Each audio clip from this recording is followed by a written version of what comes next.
On day number 4. On this video, I'm going to be showing you how to look for rentals on Zillow and why I actually look for rentals. So if you're in Zillow, if you just type in your state and E, and you go here to the for sale area, or this button, and click for rent, click done. You're going to need to change your search. Now I like to look for, I want to avoid the really cheap ones and the really expensive ones, right? So I might, for Nebraska, I might say, show me all the homes priced between $700 and $1,800. Not a lot of them, and this is the one reason why I chose to go after not just Nebraska, but South Dakota, Missouri, Iowa, and Kansas in my scraping. So if you have too many, you could, if you wanted, just say, all right, only give me 3+ bedrooms. Now, one of the things here I should mention, I'm actually in Chrome, and Chrome, for whatever reason, when I'm changing things like this, it doesn't update. Notice there's 121 results, right? Sometimes it doesn't change my searching. When I change my parameters, it doesn't change the results. So sometimes I need to go into Safari. I just use Safari on my computer. So I'll kind of show you what I have here. Hold on one second. All right, so I'm in Safari now, and I'm going to I'll do the search in Safari. It's kind of weird. I don't know what's going on here, but let me change. Let's do 800 to 1,800. 2+ bedrooms is fine. Houses only. Again, I only like houses. Now I have 230 results. So if I change this to 1,500, now I have 172 results. See that? So you just kind of play with it. And again, if you have too many, then you need to change your rent parameters so that you have less than 500. You have to keep this under 500. All right, so what am I looking for? Well, and this is sorted by newest. I'm looking for properties that are listed for rent because, look at this, they're vacant. These are nice homes in nice areas, and they have usually one thing in common. They're vacant. And I have now a way to get the phone number of at least the property manager or the management company, the realtor, or the owner right here. But here's the other cool thing about this. I can actually get the owner's information, contact information, from inside of REI Simple. So what I like to do for these rental properties is 2 or 3 things. And I'm going to show you how to do this in REI Simple on one of the future videos here. I like to, well, let me rewind a little bit. Scraping Solutions, this scraping company is going to go in and they're going to scrape. They're going to give me the URL of the property. They're going to give me the address of the property, the rent amount, beds, baths, square footage. They're going to give me this text right here for the description. They're going to give me this phone number, Red Key Real Estate, this phone number here, and it's a management company. It doesn't matter. Sometimes it's the owner, sometimes it's a management realtor. It doesn't matter. And they're going to give me this information here. And if you scroll down, if there's any other information. Sometimes it gives you realtors information. Like sometimes like this, they'll scrape this. That's just what they do. I just ignore it. Cool. So they do that for each of these properties. Now, like this one, for example, and they'll go through and scrape this once a week. I'm scrolling down. This is a property owner. So this is an example where I get the actual owner's phone number who is renting this house. Now, why are they renting this house? They might have, a lot of times it's just different stories, especially in these smaller towns. They might have wanted to sell this thing but couldn't. Or they moved, they had a job transfer, job relocation, they got fired, they got a divorce, or it's just an old rental property they've had for years. For whatever reason, they're just renting it out. Maybe it's an investor, maybe it's a hedge fund, I don't know. Everyone has a different story, but I love these rental properties because these are great lease option deals. These are great properties to do owner financing on or whatever. These kinds of sellers, Emily's probably not going to want to discount this thing to 50, 60 cents on the dollar, what you would need to be a wholesaler, to wholesale it, make a cash offer. But that's what I'm going to be doing. I'm going to be sending marketing to the owners, to the property managers, saying, hey, I saw this property you have at 12305 Bedford Avenue in Omaha. You wouldn't be interested in maybe selling it, would you? You wouldn't consider possibly, I might also say, you wouldn't consider possibly renting it for a year or 2 and then selling it. Or I could say something like, would you consider selling it with owner financing? Where you don't have to be the landlord, you can be the bank.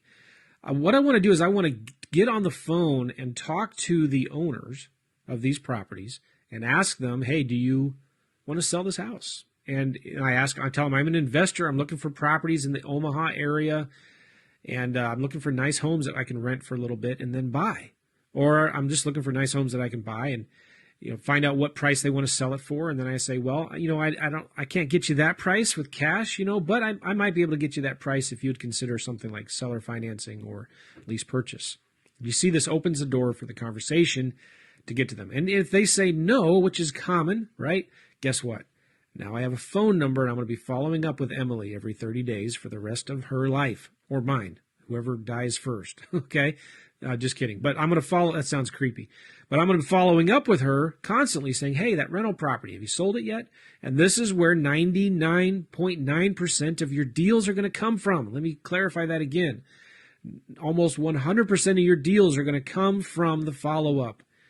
The first time I talked to Emily, she's not going to want to sell this house. She just fixed it up. She put a bunch of money into it. She's renting it out. She's resigned to the fact that, whatever reason, she can't sell it. She's going to rent it, or this is a long-term rental or whatever. I don't know. But the pool of sellers that are most likely to be motivated someday to want to sell their house someday are absentee owners, are landlords, all right? And guess what? A landlord owns this property, right? A landlord owns this property, and they may put a tenant in there. A year later, the tenant, stops paying the rent. They've trashed the property. Something happens to Emily. She's sick of it. She just wants to get rid of it.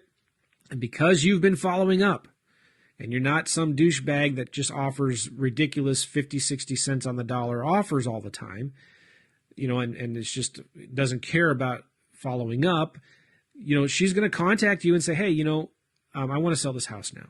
Would you be interested in buying it? A realtor is going to say, oh, you got to fix all the property up. You got to replace the carpet. And, after a tenant's been in there and has trashed it, the realtor is going to say, you need to replace the carpet, paint the walls. You need to, take care of all of this stuff and redo everything. And maybe we'll sell it in 3 to 6 months, and you're going to have to pay a bunch of commissions and all of that. And it's just, you're going to be the investor now that can come to the seller with options, with alternatives. All right, so this is why I love rental properties on Zillow. She may not want to sell it now. The property manager who's listing this property may not want to sell it because they want to manage it, right? I'm going to show you later what to say to property managers and how to get them to want to bring you their leads so that you can still pay them the commissions, right? But, this is the powerful thing. This property doesn't even have any interior photos. $1,800 a month for this thing? Something doesn't sound right there, but whatever. Maybe it's near a college town. It's right next to the university or something. But, there's a lot of opportunity here. And what it does is, again, I can't emphasize this enough. The chances of this seller or this property, the first time you talk to them, if you reach them, is going to say, yeah, I want to sell my house. And they make an offer and they take it. From the first call, the chances of that happening on the first call is really slim, right? But Jennifer, maybe in a year, 6 months, after she can't rent it or she gets a tenant in there and automatically within the first month or two, they're already late. But because you're following up, something happens and she says, you know what? Yeah, now I'm interested. I want to sell it. And by the way, looking at this property here, for example, this is a rental property. They went through the time of doing these 3D images, and this is a software that they use to, you can walk through and do 3D tours of the property, right? People don't do this for rentals. And somewhere in here, they might have like a video or some kind of link where you can walk through a 3D. They don't do aerial photographs from drones of rental properties, which tells me on this house, they didn't go through all of this work of rehabbing it, getting these professional photos done and this is really nice professional photography, right? I think. They didn't do this for a rental property, for a rental listing. They were probably trying to sell this house, and they couldn't. So now they've decided to rent it. And these, again, are great lease option candidates, and this is why I love doing this. So what we're going to do is we're going to get all of these rental properties, send them to Scraping Solutions. Scraping Solutions is going to scrape all this information, the address, the rent amount, whoever's phone number is here, and we're going to be sending them some marketing. Okay? Now, just big picture again, what am I going to sell? What am I going to send to these people? Some of them are property managers, some of them are owners. I'm going to send them a text saying, hey, I saw your rental property on 15th Street in Lincoln. Looks like a nice house. I'm trying to buy some more property in the area. You wouldn't be interested in selling it, would you? Something like that, all right?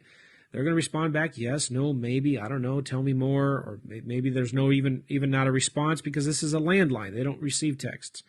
That's fine. If they don't respond to the text, I'm going to send a letter.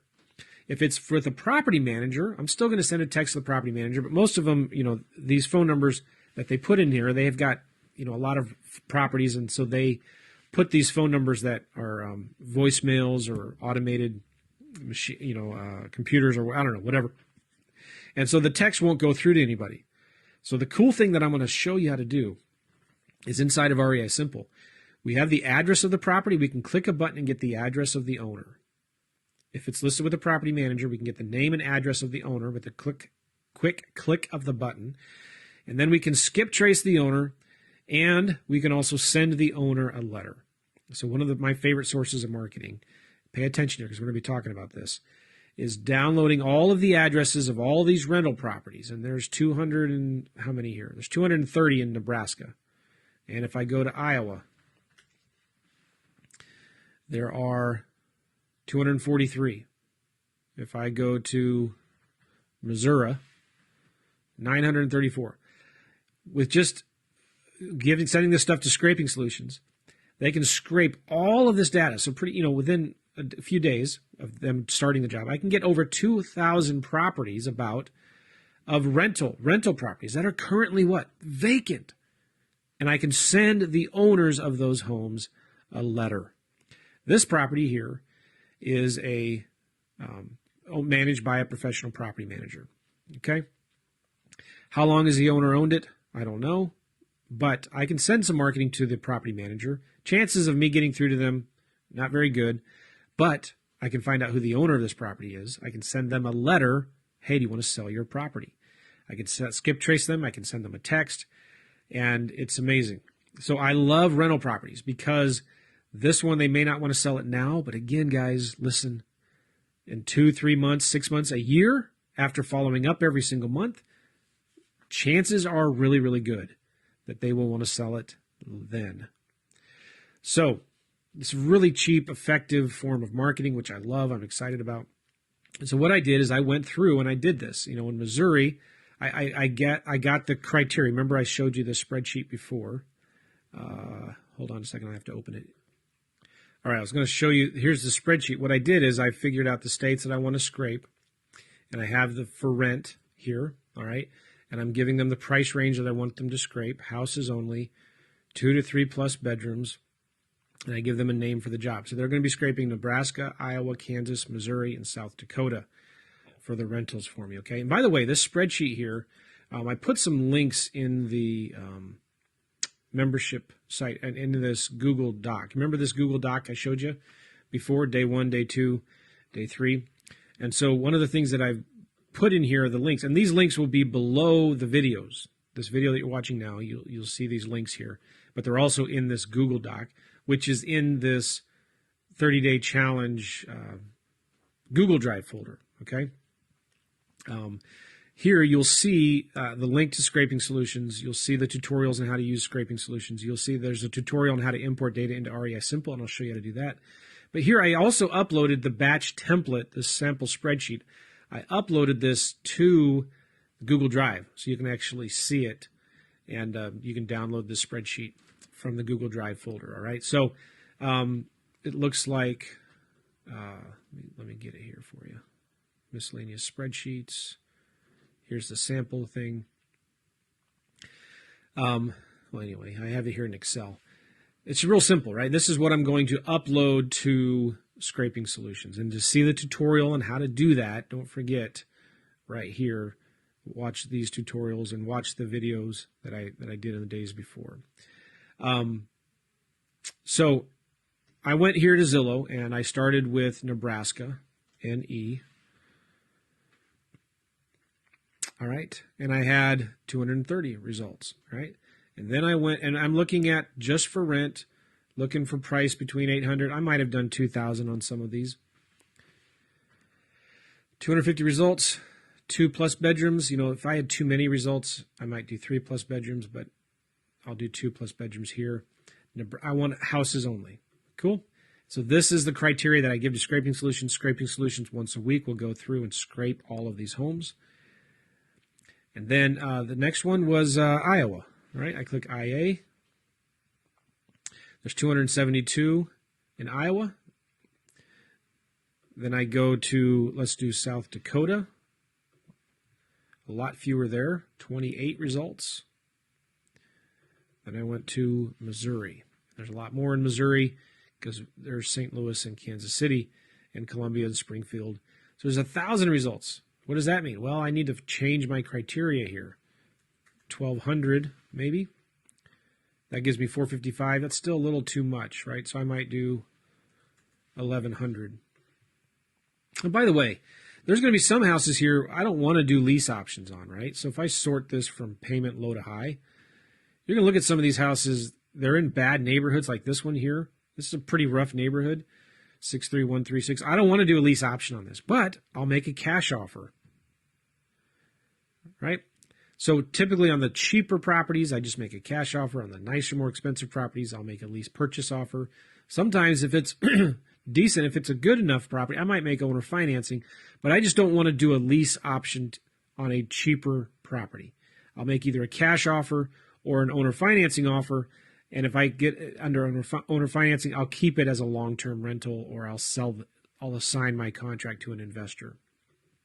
You're not going to take a cheaper property and sell it to a tenant buyer on a lease option. Does that make sense? It's important. You don't want to do these types of deals in these cheaper properties, cheaper neighborhoods, and sell them as a lease option to a tenant buyer. The chances of a tenant buyer actually buying this property in this neighborhood is very slim, and you're just kind of asking for trouble. These are better to be kept as long-term rentals. Real important to understand, long-term rental properties. So, all right, so this search parameters here gave me 350.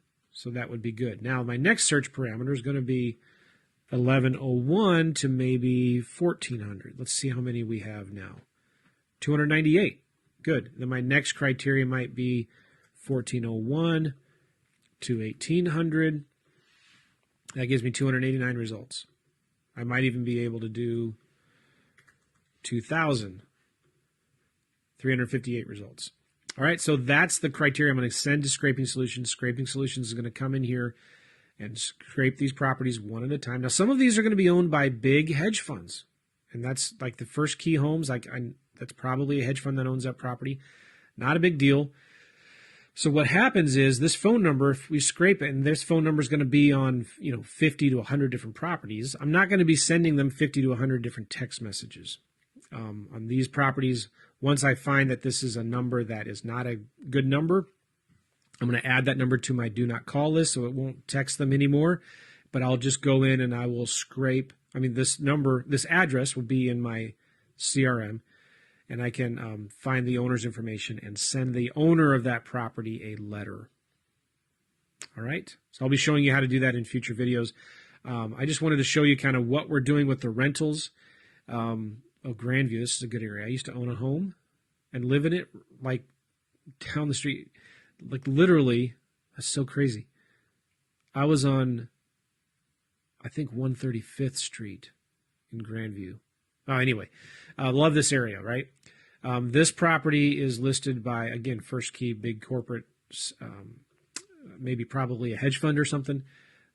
I'm just going to send them a letter. But if it is if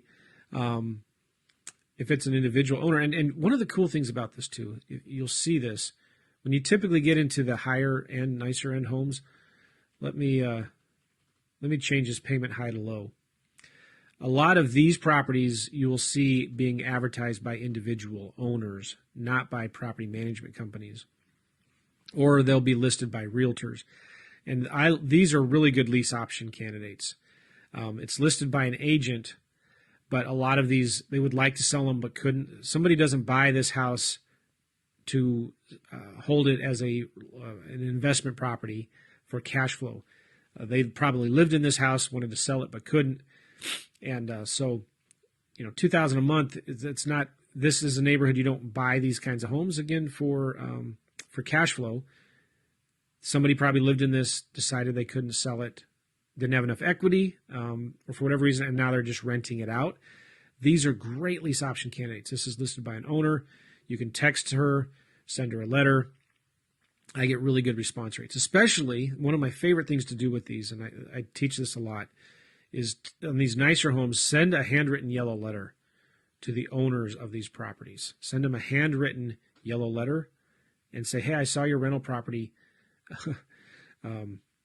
Would you mind painting it first before I buy it? I don't know. Maybe this is a good color in Kansas City. But, send them a letter. Would you be interested in maybe selling this thing? All right. So, cool. I'm still waiting on the data from Scraping Solutions. They're still working on it right now. And there it is right there. It's still running. And as soon as it's done, which hopefully will be the next video, I will show you what I'm doing now with this data. I'm getting it into a spreadsheet, and then I'm going to be sending them a bunch of marketing. All right, guys.